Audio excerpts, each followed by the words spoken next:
First off, let's just show some appreciation for new IPs in the gaming space. It is always nice to see, and the Adventures of Elliot, the Millennium Tales, is exactly that. And in today's video, we're going to go over everything you need to know before its release on June 18th, 2026. So with that all being said, what is up guys, Jen here, hope you're all doing well. Welcome back to the channel. I appreciate you being here. If you want to support the channel, please hit that like button, and if you want to stick around for some more RPG content, you're already in the right place. Just hit that subscribe button. We have a lot to go over, so I'll have timestamps breaking down the things that you might want to jump over to, but we're going to start off with the fact that we got a new trailer from the Nintendo Direct Partner Showcase, which came along with its release date, and we really do not have to wait long. There is a demo out on the Nintendo Switch 2 at the moment. I really hope that it comes to the other platforms that it's coming out on as well, so we can all enjoy. Heck, they'll probably release a demo closer to launch where we can play the beginning hours of the game, and our save data will carry on to the full game. Since the demo came out last year, they have taken back a lot of feedback, and they will be improving a number of things, including increasing Elliot's movement speed, adding new difficulty levels, expanding the convenience features for the Magicite system, and adjustments to the weapon shortcut menu behavior, which is great to see. It's usually the reason you put out a demo, to get feedback from the actual players. I hope they take that and more and release a new demo or update the previous demo and let more people play this game, because I've played it and I think it's absolutely fantastic, and I'm very excited to what it will bring to the table. So let's break down everything that we need to know. And we're going to start off with story and characters, so allow me to set the scene. This is a story of 4 ages across 1,000 years. To lift the curse on Princess Huria of Hunther, Elliot and Faye will cross through the doorway of time to visit different periods of history. They will travel from their own time, the age of safekeeping, further and further into the past. Across every age, a terrible threat looms over Elliot and Faye's adventure. And the periods of time that we'll be experiencing in the Adventures of Elliot is, of course, the present, which is the age of safekeeping. We have the Dark Ages, which is the age of reconstruction. We have a Golden Age, which is the age of magic. And then we have the birth of civilization, the age of budding. Now, this takes place in a world that I just never can pronounce right, and I'm going to have a one-shot with this and say Philadelphia. But Elliot's tale is set in a world full of monsters and beastmen. Humans live tucked away in the corner of the realm, their kingdom protected from threats beyond its walls by a magic barrier. Let's have a look at some of the characters we'll be experiencing. We have our main character, Elliot. He is the hero of the tale, a compassionate and young man who can't turn a blind eye to those in need. He makes his living as an adventurer, earning rewards and helping the townspeople with their requests. Elliot knows neither of his parents and grew up in the kingdom's orphanage. He donates a portion of his earnings to the orphanage and helps look after the young and orphans between his adventures. We then have Faye, our fairy companion, that can only be seen by Elliot. With her unique fairy magic, she supports Elliot on his journey as a trusty sidekick. Her memories from before meeting Elliot are hazy at best, and throughout the adventure she can't help but feel she's forgetting something important. We then have Princess Huria. She is the princess of the kingdom of Hunther. Her innate magic powers allow her to cast the spell of safekeeping that protects the kingdom. For this reason, though she longs to see the outside world, she must remain in the castle to maintain the spell. Her fair and kind-hearted nature has earned her the love and respect of the kingdom's people. We then have King Hitchard. He is the king of Hunther, a benevolent ruler with a strong sense of responsibility who ever prioritizes his country's well-being. He holds fast to the royal precept, be not a prisoner of power, and governs Hunther with a steady hand. At the same time, he worries for his daughter, who must continue casting the spell of safekeeping. We next have, and I'm probably going to butcher this one, but Kafride. He is the king's shrewd minister, who is also a capable swordsman. He takes issue with King Hitchard's conservative rule and reliance on Princess Huria's magic and what that means for the kingdom, and instead endorses proactively acquiring new magics to secure the kingdom's future. And last but not least, we have Eugene, the royal scholar and foremost in the kingdom of magic of research. He was once an adventurer, but then took an arrow to the knee. No, he did not. He is lacking the talent for it and gave up early on. Though still young, he has earned the king's trust and thus able to recommend his old friend Elliot for the task of exploring some of the newly discovered ruins.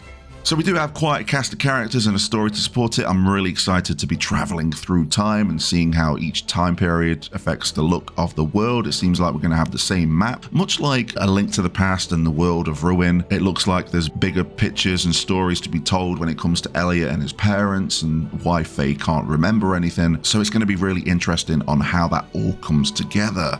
Next, let's talk about some of the gameplay, and we're going to go into Elliot's actions. So as Elliot, we have the freedom to adventure over the expansive continent of Philadelphia. We have various weapons that can be found along the way that can be used interchangeably to do battle with the beastmen and explore caves and ruins. We can have 2 weapons equipped at once, and each weapon usually has a special attack that will be unleashed by holding down the attack button. Some of the weapons we'll have are swords, we have shields, we have bows, boomerangs, bombs, spears, hammers, chain and sickles, and they're all going to come with unique things that are going to either help us out in battle or help us out with a little bit of exploration, which I absolutely love. Puzzle solving. I recently played A Link to the Past a couple of years ago, my first time, and I really enjoyed using my head. What items and weapons do I have? How can I use them? And it looks like this is heavily inspired by that kind of thought when it comes to its gameplay. Elliot comes with various actions. When it comes to combat, we can use dynamic attacks to cross scattered terrain. We can also use more combos. It's not just basic slashes. And when it comes to exploration, we can do simple things like dive under logs that may be blocking our way. When it comes to Faye's actions, she can pick up nearby items and help pick up on enemies. And we can also control Faye directly with the right stick. Or if we want to play local co-op, we can have a second player controller. And from what I played in the demo, she can really help out in battle if you can dual wield your analog sticks and get the job done. Faye also comes with special abilities that really help Elliot out during his progress through the game. Things like a magic sprint that puts high speed into Elliot's step, and that will help to solve puzzles or where there's falling platforms. There's also the warp ability, which transports Elliot to wherever Faye is in an instant. It has multiple uses such as dodging attacks, obstacles, and getting into a favorable position behind the enemy. So it's really nice to have abilities like this that can really just change the tide of battle and switch up the way you think of approaching combat and exploration. Faye also comes with a special ability to bring us back to life if we get a game over, but it does come at a cost with the currency Tull. Next up, we have Magicite, which is more of the RPG element that comes with the Adventures of Elliot. You need to bring fragments to the Magicite shop, have them formed into whole pieces with special effects. Various pieces of Magicite can be equipped as a set that confers their combined efforts to Elliot's weapons. Find the combinations that suit your playstyle and give you the advantage in battle. Magicite fragments can be found as random loot dropped by defeated enemies, in treasure chests, and among other places. So essentially, the more Magicite we have, the higher our rank will go, giving us a better chance of forming rarer types of Magicite. Diving in deeper to Magicite, each piece of Magicite has a fixed cost to equip, and you can equip as much as you fit within a total cost available. Try adjusting your Magicite sets to find combinations that generally complement one another or are optimized for specific areas or battles. So essentially, these can help out with your certain weapon setups, or maybe there's a certain scenario that you're going to be approaching. It's really a deep system with a lot of utility that is going to help you out in the game.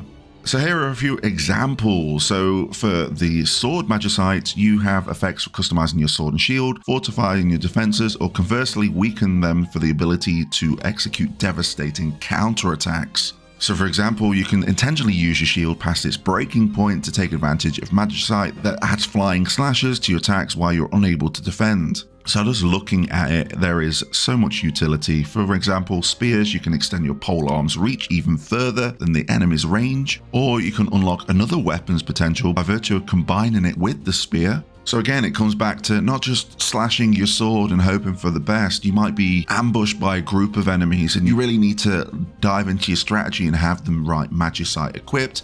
Like most games, there's probably going to be like an OP set of Magicite to have, but I think it's going to be a really good experience by just experimenting with the Magicite you have, getting used to the weapons that you have, and see what combinations and strategy you can come up with.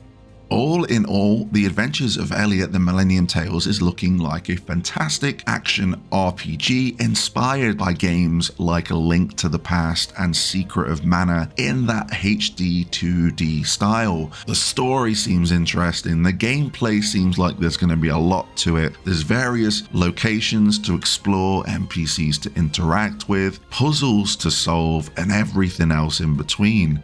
A few other things to note is that it's getting a collector's edition. If you like the look of the collector's edition, it might be something for you. It comes with a nice clock with Faye on it. We have the soundtrack as well. And it, of course, comes with all of the digital deluxe edition content, which includes accessories that are going to help you out at the beginning stages of the game. There's also pre-order incentives as well. If you pre-order the game, you're going to get some accessories and some things that will help out on Magicite. And also, if you have previous saves from Team Asano games like Bravely Default HD Remaster, the Dragon Quest HD-2D games, as well as Octopath Traveler, you'll be getting a couple of bonuses to help you out in your journey, which is nice to see. I really hope we do get a demo on all platforms so more people can experience the game. But if you have played the Adventures of Elliot demo, let me know what your thoughts are in the comment section down below. And if you haven't played the demo but you're interested, let me know. Are we going to be picking up the Adventures of Elliot when it comes out on June 18th, 2026? Because I certainly am. I appreciate your time. Thank you for watching. And until next time, I'll catch you on the flip side.